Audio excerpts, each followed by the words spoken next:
À moins de 7 jours de la fermeture de la session parlementaire du mois de novembre 2025, le projet de loi des finances pour l'exercice 2026 n'a toujours pas été transmis à l'Assemblée nationale.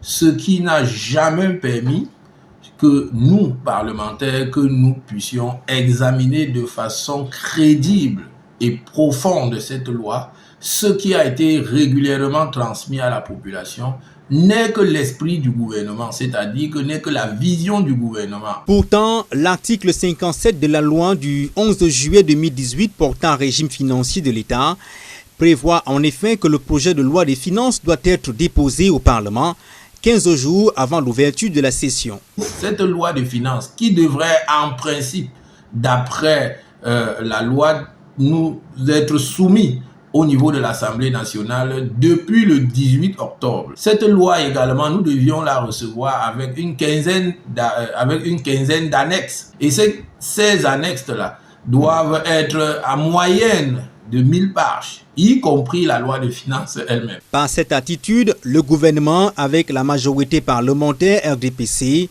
procède à un passage en force pour imposer leurs ambitions, échappant ainsi au contrôle des députés de l'opposition. Voyez-vous, si nous recevons 1000 pages à moins de 5 jours et que nous devions travailler pour contredire le gouvernement, pour annoter, pour vérifier si effectivement cela reflète le besoin de population, on ne peut pas être efficace et par conséquent le pays doit sombrer tel que vous êtes en train de voir.